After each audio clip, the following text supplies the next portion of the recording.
You know that feeling, right? You're in a conversation and someone's telling you one thing, but your gut, it's just screaming that something is off. That little alarm bell in your head, that's you picking up on the body's secret language. And today, we're going to learn how to decode it. So let's just jump right in with a number that might blow your mind. According to some really foundational research by Dr. Albert Mehrabian, a whopping 55% of what we communicate in person comes from our body language. Our tone of voice, that's another 38%. You do the math. That leaves just 7% for the actual words we say. Think about that. Over 90% of communication has nothing to do with words. And here's why. We can choose our words, right? We can craft the perfect sentence. But our bodies, a lot of the time, they're just on autopilot, driven by this ancient, instinctual part of our brain. It's the part that makes you jump before you even realize you saw a spider. It doesn't really know how to lie. So the truth just kind of leaks out in these tiny, unconscious signals. Well, that gut feeling we talked about, that's your brain subconsciously picking up on those exact leaks. What we're going to do today is take that feeling and give it a framework. We're going to give you the tools to consciously see what your intuition is already sensing. So, what is the single most important rule in this whole game? It's something that everyone, from FBI interrogators to therapists, will tell you is absolutely critical. You have to establish a baseline. Before you can ever hope to spot what's weird, you've got to know what's normal for that person. So a baseline is basically someone's unique behavioral blueprint. It's how they act when they're just chilling, totally relaxed. Do they naturally talk with their hands? Do they speak really fast or kind of slow? Do they look up at the ceiling when they're thinking? All of that is their normal. And look, you don't need to be a super spy to do this. It's actually pretty simple. You just start with small talk, asking easy, low-stakes questions. So a bad question is something stressful like, why'd you get fired from your last job? But a good question is, hey, see the game last night? Or watched anything good on Netflix lately? You're just getting a feel for their natural rhythm when there's zero pressure. And this is just so important. I remember this one time, I was in a meeting with a guy who kept touching his nose. And my first thought was, uh-oh, is he lying about these numbers? But I just watched for a bit, and I realized he did it all the time. He did it when he was talking about the budget. He did it when we were talking about what to order for lunch. It was just a nervous tick. If I hadn't taken the time to see his baseline, I would have completely misread a simple habit. Okay, so once you have that baseline, you can start to notice when things change. And this brings us to the really cool stuff. The secrets our faces tell, often without our permission. We're talking about microexpressions. Get this, a microexpression can flash across someone's face in as little as 1/25th of a second. That is literally faster than the blink of an eye.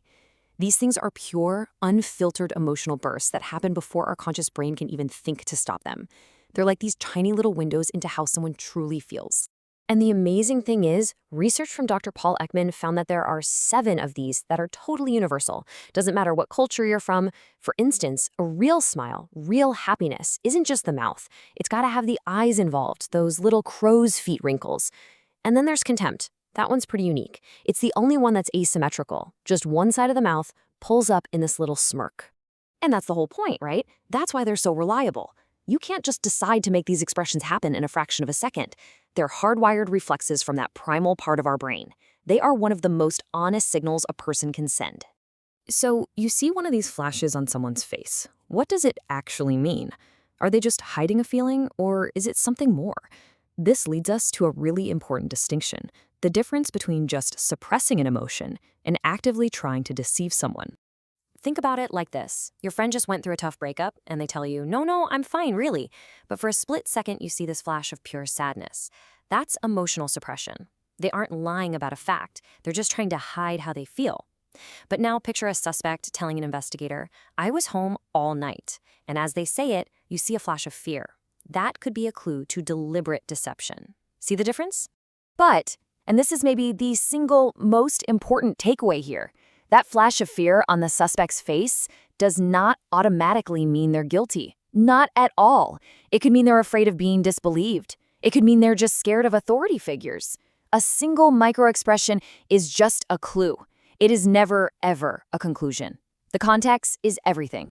Okay, so if a single clue isn't enough, how do we get from just spotting something weird to actually understanding what's going on?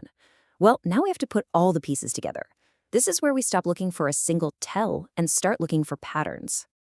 The pros, they never, ever, ever rely on just one signal. They look for what's called a behavioral cluster. That's a bunch of different signals all happening around the same time. So maybe it's a microexpression, plus they touch their neck, and their voice goes up a little, all right after you ask a specific question. There's even a handy little formula some experts use. They look for 3 or more points of interest, like, say, a grimace, tapping fingers, and a shaky voice. Those clues have to come from at least 2 different channels, so the face and the body, for example. And it all needs to happen within about 7 seconds of some kind of trigger, like a question. A cluster like that creates what's called a hotspot. And let me be super clear about this. It is not proof of a lie. I'm going to say it again. It's not proof.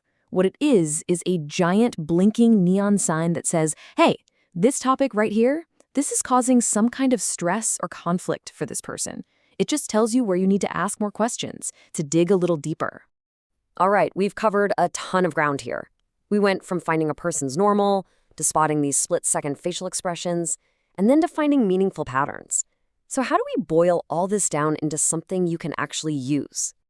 It really comes down to a powerful 2-step process. First, always start with a baseline. You've got to know where the starting line is. And second, stop looking for a single lie detector sign. It doesn't exist. Instead, look for clusters, groups of behaviors that break from that normal pattern. That's where the real insight is. Look, the point of all this isn't to become a human lie detector or to go around trying to catch people. It's about becoming a better, more perceptive communicator, a more empathetic one even. It's about learning to hear what isn't being said out loud. So the question is, what's the first thing you're going to listen for in your next conversation?